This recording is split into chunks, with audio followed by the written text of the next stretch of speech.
नारायणी गुरुदेव को सुनते हैं कि महर्षि वशिष्ठ ने श्री रामचंद्र जी को शक्तिपात दीक्षा ही दी थी। गुरुदेव, हाँ, इसका उल्लेख योग वशिष्ठ में मिलता है। क्या दीक्षा का प्रभाव सभी शिष्यों पर एक समान होता है? गुरुदेव, नहीं। इसका कारण है कि हर एक शिष्य की चित्त की भूमिका अलग होती है। उत्तम अधिकारी वह है जिसका चित्त दीक्षा से पूर्व ही भक्ति से भरा हुआ है। उसे तत्काल ही शिक्षा फलीभूत हो जाती है, जैसे पक्षी उड़कर सीधा ही वृक्ष की चोटी पर जा बैठता है। मध्यम अधिकारी वह है जिसको न ज्ञान है न ही अज्ञान। उसका चित्त खाली स्लेट की तरह होता है, किंतु दीक्षा ग्रहण करते ही उसमें भक्ति, ज्ञान, योग की तरंगे उठने लगती हैं। जिस प्रकार बंदर एक शाखा से दूसरी शाखा पर कूद फांद करता हुआ वृक्ष की चोटी तक जा पहुंचता है, ऐसे ही इन साधकों को दीक्षा का फल भी क्रमिक होता है। अधम अधिकारी वह है जिसमें पहले भक्ति का लेश मात्र भी नहीं था, किंतु दीक्षा के पश्चात भक्ति का अंकुर फूट पड़ता है। जैसे चींटी मंद गति से ऊपर चढ़ती हुई पेड़ की चोटी तक पहुंचती है, ऐसे ही इन साधकों को भी दीक्षा का फल देर से मिलता है। किंतु जैसे दौड़ में कई बार पीछे वाला आगे निकल जाता है, इसी प्रकार अधम अधिकारी भी कई बार बाजी मार ले जाता है। दीक्षा के पश्चात कितना साधन करता है, जगत के प्रति वैराग्य की स्थिति क्या है, मन में समर्पण भाव कितना है, इन बातों के आधार पर कई बार चींटी पक्षी का रूप ग्रहण कर लेती है तथा साधन में भी उसकी तीव्र गति से उन्नति होती जाती है। चक्रपाणी, किंतु शक्तिपात से शिष्य की शक्ति कैसे जागृत हो जाती है? गुरुदेव, जैसे एक दीपक से दूसरा दीपक जल जाता है। यदि एक दीपक प्रज्वलित हो तो उससे हम चाहे कितने भी दीपक जला सकते हैं, किंतु शर्त यह है कि दीपक स्वयं जला हुआ होना चाहिए। जो स्वयं बुझा हुआ है वह एक भी दीपक को प्रज्वलित करने की क्षमता नहीं रखता।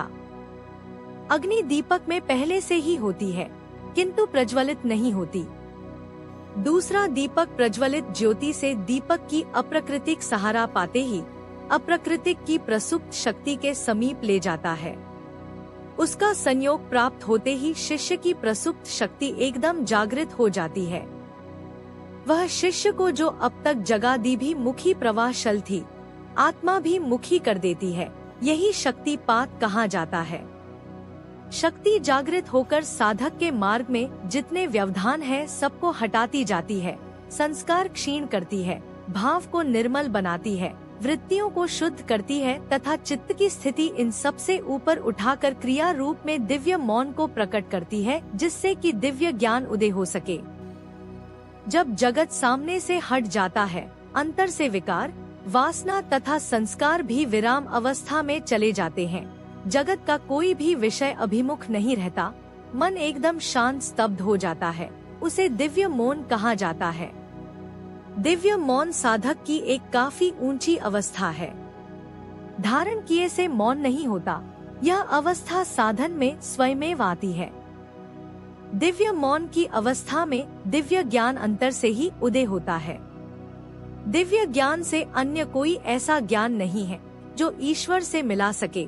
बाकी सभी ज्ञान बौद्धिक व्यायाम का परिणाम है। वास्तव में बुद्धि का ज्ञान कोई ज्ञान है ही नहीं। जब मन सभी प्रकार के विचार, विवेक, भाव तथा क्रिया से शून्य हो जाता है, तब वास्तविक बोध उत्पन्न होता है। किंतु यह सब एकदम से नहीं हो जाता, समय लगता है। वह भी तब जब साधक धैर्य पूर्वक निरंतर साधना में रत रहे। संस्कारों का अथाह सागर जीव अपने अंतर में संभाले बैठा है। क्रोध आदि विकारों से भरा है, अविद्या क्लेश के आवरण चित्त पर लपे है। यह सब उसने पिछले असंख्य जन्मों में कमाया है। शक्ति को इन सब की सफाई करनी है, यह एक दिन का काम नहीं है। यह कभी ना सोचे कि इतना समय साधन करते हो गया, अभी तक लक्ष्य की सिद्धि नहीं हुई। लक्ष्य प्राप्ति ना आपके हाथ में है, ना आपके प्रयत्न परिश्रम के अधीन है। आपका कर्तव्य केवल साधन करते रहना है। साधन का फल भगवान कब किस रूप में देगा जीव कुछ नहीं जानता। दिव्य ज्ञान उदय करने के लिए जागृत शक्ति को सर्वप्रथम बंधन मुक्त करना पड़ता है। जीव को कोई एक बंधन हो तो कोई गिनाए भी, वह तो असंख्य बंधनों में बंधा हुआ है। जितने उसके सिर पर बाल हैं, उससे भी कहीं अधिक उसके बंधन हैं। जगत रूपी बेड़ियां आसक्ति का रूप धारण किए पाव में पड़ी है। मन में प्रतिक्षण संकल्प विकल्प की तरंगे उठा ही करती हैं, जिसमें जीव इतना तल्लीन हो गया है कि अपने आप को ही भुला बैठा है। संत, ऋषियों तथा विद्वानों ने गहन विचार के पश्चात यही निष्कर्ष निकाला है कि इन सभी बंधनों का मूल कारण एक ही है, जिसे माया या अविद्या कहा जाता है। यह चित्त का भ्रम या जड़ चेतन की ग्रंथि के नाम से भी जानी जाती है। जीव बंधन मुक्त होने का प्रयत्न तो बहुत करता है, किंतु भ्रम मुक्त होने का कोई प्रयत्न नहीं करता, इसलिए बंधन मुक्त भी नहीं हो पाता। जागृत शक्ति इस भ्रम नाश की ओर ही आगे बढ़ती है। जिन कर्मों से कसकर ब्रह्म रूपी गठन को बंधा गया है, वह सभी क्रियाएं गठान को खोलते समय भी उसे करनी पड़ती है। अंतर इतना ही है कि पहले वह क्रियाएं गठान लगाने के लिए थी, अब गठान खोलने के लिए है। यह सब कार्य जीव अपने प्रयत्न पुरुषार्थ से कभी नहीं कर सकता। जीव गठान लगा तो सकता है, खोल नहीं सकता। जगत रूपी दलदल में उतर तो सकता है, निकल नहीं सकता। गठान का खुलना जागृत शक्ति की कृपा पर ही आश्रित है, जिसके लिए जीव को अपने आप को जागृत शक्ति के समक्ष समर्पित करना पड़ता है। जीव लाख प्रयत्न करे, पुरुषार्थ के गुण गाए, किंतु वास्तविक पुरुषार्थ समर्पण ही है। तभी शक्ति जीव के अंतर में दिव्य ज्ञान प्रकट करती है, जीव को बंधन मुक्त करती है और उसे जगत रूपी दलदल से खींचकर बाहर निकाल देती है। इतना कहकर गुरुदेव चुप हो गए। अन्य किसी ने भी कोई प्रश्न नहीं किया। कुछ देर मौन रहकर गुरुदेव ने कहा कि अब समय आ गया है जब आपको दीक्षा दे दी जाए। यह सुनते ही सबके चेहरे खिल उठे। गुरुदेव ने पंचांग देखकर एक अच्छा सा मुहूर्त निश्चित किया। विलास ने पूछा, गुरुदेव दीक्षा के लिए भेंट में क्या लाना चाहिए? गुरुदेव, ऐसा संकेत देना मेरे लिए संभव नहीं, क्योंकि मैं भेंट के लिए दीक्षा नहीं दे रहा हूँ। दीक्षा कोई व्यापार नहीं है कि तोल भाव किया जाए। हम तो केवल आप लोगों के मंगल के लिए दीक्षा दे रहे हैं। यदि एक एक पुष्प भी भाव पूर्वक लेके आओगे तो वह बहुत है। गुरुदेव को प्रणाम करके वे तीनों बाहर निकले तो बगीचे में पेड़ों को पानी पिलाता हुआ श्रीधर मिल गया। तीनों बड़े प्रसन्न थे। पहले तो उन्होंने गुरुदेव द्वारा दीक्षा का मुहूर्त देने का शुभ समाचार सुनाया। तत्पश्चात पूछा, हमें इस संबंध में कोई जानकारी नहीं है, क्या आप कुछ मार्गदर्शन कर सकते हैं कि भेंट में क्या लाना चाहिए? श्रीधर, यह प्रश्न आपसे पहले भी कुछ लोगों ने मुझसे किया है, किंतु मैंने अपनी असमर्थता ही व्यक्त की। यह गुरु शिष्य का परस्पर संबंध है, इसमें मैं कुछ बोलने वाला कौन होता हूँ। वैसे यह मैं आपको कह सकता हूँ कि गुरुदेव इन बातों की ओर कोई ध्यान नहीं देते। यदि आप केवल एक पत्ता भी श्रद्धा पूर्वक अर्पण कर देंगे तो गुरुदेव संतुष्ट हो जाएंगे। तीनों आश्रम से घर की ओर चल दिए। रास्ते भर यही चर्चा होती रही कि भेंट क्या करना होगा। विलास ने कहा, अब इस विषय को यही विराम देते हैं। अभी कुछ दिन बाकी हैं, तब तक आराम से सोचकर व्यवस्था कर लेंगे। गुरुदेव कितने अच्छे हैं। सुनते थे कि साधु लोग सब कुछ छोड़कर भी पैसे के पीछे भागते हैं, इसीलिए मैं साधुओं से दूर ही रहता था, किंतु गुरुदेव की तो बात ही कुछ अलग है। चक्रपाणी, सब साधु एक समान नहीं होते। यदि कुछ पैसे के पीछे भागते हैं तो कुछ के पीछे पीछे पैसा भागता है, किंतु वह परवाह नहीं करते।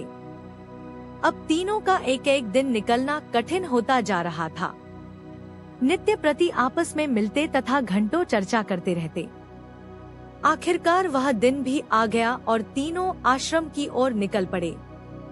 निश्चित दिन, निश्चित समय पर वह तीनों गुरुदेव के समक्ष पहुँचे। गुरुदेव ने तीनों को अपने अपने आसन ग्रहण करने का इशारा किया। थोड़ी देर ध्यान में रहे, तीनों के मंगल की भगवती प्रार्थना की, फिर उठकर एक एक फूल उन तीनों के सिर पर रखते हुए गुरुदेव ने आशीर्वाद दिया। अभी गुरुदेव वापस अपने आसन पर भी नहीं पहुंच पाए थे कि विलास ने जोर से हुंकार भरी। बैठा बैठा ही जमीन से उछला तथा चिल्लाता हुआ जमीन पर लोटपोट होने लगा। नारायणी भी अधिक समय तक अपने को रोक ना पाई। उसकी क्रियाओं का आरंभ भक्ति योग से शुरू हुआ। मंत्र उच्चारण, देव दर्शन, अश्रुपात, विनय, रोमांच आदि क्रियाएं प्रकट होने लगी। अब चक्रपाणी की बारी थी। उसका आरंभ हठ योग से हुआ। सर्वप्रथम कुछ देर भस्त्रिका प्राणायाम होता रहा, फिर शीतली प्राणायाम तथा उसके उपरांत विभिन्न प्रकार के आसन घटित होने लगे। गुरुदेव कुछ देर वहां ठहरने के बाद अपने कक्ष में लौट आए, किंतु यह तीनों वहीं बैठे क्रियाएं होती रही। नाचना, गाना, हंसना, चिल्लाना, भाव भंगिमा, अनेक मुद्राएं। कभी कोई शांत हो जाता तो कभी किसी किसकी क्रिया अत्यंत वेगवान हो उठती। एक बार तीनों सामूहिक रूप से जोर जोर से हंसने लगे तो कितनी ही देर हंसते रहे। सब क्रियाएं अनायास ही घटित हो रही थी। मन में अलौकिक प्रकार की आनंदा अनुभूति थी। श्रीधर ने आकर उन्हें उठाया, क्रियाएं बंद हो गई। उठकर गुरुदेव के कक्ष में आए। गुरुदेव ने पूछा, कैसा अनुभव हुआ? विलास, बहुत विचित्र अनुभव था, जैसे कोई तीव्र गति से उड़ता हुआ आया तथा मेरे अंदर प्रवेश कर गया। इतने में जैसे किसी ने उठाकर जमीन पर पटक दिया हो। फिर तो जैसे एक नशा सा चढ़ गया। क्रिया रूपी घोड़े पर सवार होकर भागता ही रहा। चक्रपाणी, मेरा अनुभव विलास से भिन्न था। मुझे बाहर से कुछ आता नहीं दिखाई दिया, किंतु कोई मेरे अंतर में बैठकर ही मेरे शरीर को आड़ा टेढ़ा कर रहा था। प्राण वायु पहले भी स्वयमेव ही चलती थी, किंतु उधर कभी ध्यान नहीं गया, पर आज प्राणवायु की ऐसी क्रियाएं हुई कि ध्यान बलात् उधर खिंच गया। मुझे ऐसा लगा कि मैं मात्र एक ढोक हूँ जिसमें वायु अंदर आ जा रही है। नारायणी, मेरे अंतर में तो भगवान कृष्ण का प्रेम एकदम जागृत हो उठा। हृदय विरह की पीड़ा से तड़पने लगा। आंखों में अश्रुधारा प्रवाहित हो उठी। मैं भगवान के समक्ष विनय करने लगी। उस समय मैं पसीने से तरबतर हो रही थी। मेरे रोंगटे खड़े हो गए थे। भगवान के भजन आते रहे और मैं गाती रही। गुरुदेव, यह सब अनायास क्रियाएं हैं जो अंतर में बिना प्रयास घटित हो, उसे ही क्रिया कहा जाता है, जिसे साधक साक्षी भाव से देखता रहता है। यही साधन कहा जाता है। तब क्रिया के रूप में एक ऐसा वाहन मिल जाता है जो मार्ग के दृश्यों का आनंद भी प्रदान करता है तथा गंतव्य स्थान तक भी पहुंचा देता है। इसी को भक्ति का रस कहा जाता है। इसके लिए किसी बाह्य उपकरण की आवश्यकता नहीं। यह रस अंतर से ही टपकता है तथा भक्त भी अंतर में ही ग्रहण करता है। रस का टपकना तथा ग्रहण करना बाहर किसी को ज्ञात भी नहीं हो पाता, इसीलिए इसे गुप्त विद्या भी कहा जाता है, जो प्रत्यक्ष है, अनुभव गम्य है, सभी विद्याओं की राजा है, पापों को क्षय करने वाली है, आनंद प्रद है। यही योग का साधन है, यही ज्ञान का मार्ग है। चक्रपाणी, गुरुदेव, हमें क्रियाओं का वेग रहा, किंतु फिर भी हमें सब पता था कि हम क्या कर रहे हैं। गुरुदेव, क्योंकि तुम्हारा मन स्वस्थ बना हुआ था। अब तुम लोगों को पागलपन तथा साधन का अनुभव पूर्ण अंतर समझ में आ गया होगा। शक्ति मन पर नहीं, शक्ति को प्रभावित कर उसे अंतर्मुखी करती है। मन की स्थिति पूर्वत्यारी हो जाता है, जिससे वह केवल साक्षी होकर रह जाता है। जगत में सभी क्रियाओं का कर्ता ईश्वर ही है, इसका अनुभव शक्तिपात से होता है। नारायणी, गुरुदेव, आपने जो मंत्र दिया था उसका जप तो संभवतः हम लोगों में से कोई भी नहीं कर पाया। जप करने का मन में भाव उदय ही हुआ था कि क्रियाओं ने आकर पकड़ लिया।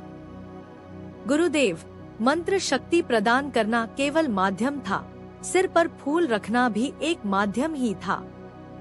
यदि यह सब नहीं भी किया जाता तो भी अन्य माध्यमों से शक्तिपात हो सकता था, किंतु हमारा ढंग ऐसा ही है।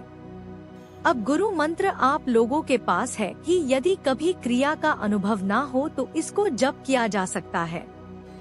मंत्र जप के साथ भी क्रिया चल सकती है तथा मंत्र जप के बिना भी। नारायणी, किंतु मुझे जो मंत्र उच्चार हो रहे थे वे तो दूसरे मंत्र थे। गुरुदेव, वे क्रियाओं में प्रकट मंत्र थे जिनके संस्कार पहले से ही तुम्हारे चित्त में संचित थे। शक्ति ने उन संस्कारों को उभार कर क्रिया के रूप में प्रकट कर दिया। चक्र पाणी और मुझे जो आसन प्राणायाम आदि हो रहे थे वे भी। गुरुदेव, हाँ, वे भी। यह सब संस्कारों का ही खेल है। शुभ तथा अशुभ हमारी मानसिक कल्पना है। शक्ति के समीप जो कुछ भी 3 गुणों के अंतर्गत है वह अशुभ ही है। सभी संस्कारों का शुद्धिकरण आवश्यक है। इसीलिए कभी तुम्हें ऐसी क्रियाओं की अनुभूति होगी जिसे तुम शुभ समझते हो तो कभी अशुभ की, किंतु यदि देखा जाए तो यह सभी शुभ अशुभ क्रियाएं शुद्धिकरण का ही क्रम है। नारायणी, गुरुदेव, आपकी क्रिया तथा महिमा का बखान करने के लिए हमारे पास वाणी नहीं है। केवल इतना ही कह सकते हैं कि आप धन्य हैं। गुरुदेव, हमारी कृपा तथा महिमा का बखान करने वाली कोई बात ही नहीं है, क्योंकि हमारी कोई कृपा तथा महिमा है ही नहीं। यह सब ईश्वरीय शक्ति की अनुकंपा तथा लीला है, जिसके लिए उसने हमें माध्यम बनाया है। आपके वास्तविक गुरु ईश्वर है, हम तो केवल उनका काम करते हुए दिखाई दे रहे थे। नारायणी, अब हमारा क्या कर्तव्य है? गुरुदेव, समर्पण भाव ही तुम्हारा कर्तव्य है। अंतर जागृत शक्ति के प्रति पूर्ण समर्पण। अभिमान ही जीव की परेशानी का कारण है, इसलिए अभिमान को भगवती के चरणों में चढ़ा दो। जागृत शक्ति की क्रियाएं आपके पारमार्थी के लिए हैं। ज्ञानवती होने से वह इस बात से पूरी तरह अवगत है कि आपको कब, कैसी तथा कितनी क्रिया की आवश्यकता है। आपको 1 मिनट बाद का भी पता नहीं कि क्या होने वाला है। माँ जो करना चाहे उसको करने दो, ना किसी क्रिया की इच्छा रखो, ना ही किसी क्रिया की ना होने की तथा ना ही किसी क्रिया को रोकने का ही प्रयत्न करो। समर्पण ही आपका प्रयत्न है, समर्पण ही साधन। नारायणी, साधन क्या नित्य प्रति करना होगा? गुरुदेव जी, नित्य प्रति, सतत, निरंतर, दोनों समय हो तो और भी अच्छा है। वास्तव में साधन प्रति क्षण चलने वाली प्रक्रिया है। साधन से दूसरे समय में भी साधन वृत्ति अपनाकर रखना साधन ही है। समय को साधन तथा व्यवहार में मत बांट लो। जब तक समय का प्रत्येक क्षण साधन में नहीं होता, उसकी कल्पना दिवा स्वप्न ही है। नारायणी, क्या हम सबको सभी क्रियाएं होंगी? गुरुदेव, यथा समय जब जब जैसी क्रिया की आपको आवश्यकता होगी होती रहेगी, किंतु आपको किसी विशेष क्रिया की इच्छा नहीं करनी है, क्योंकि यह समर्पण के सिद्धांत के विपरीत है। दूसरे इस बात को भी समझ लो कि क्रियाएं केवल चित्त शुद्धि के लिए ही हैं। यह उन्नति का न नहीं है ही क्रियाओं के लिए साधन किया जाता है, किंतु चित्त शुद्धि के लिए यह आवश्यक है। उन्नति हो रही है कि नहीं, इसके लिए चित्त स्थिति को देखा जाता है।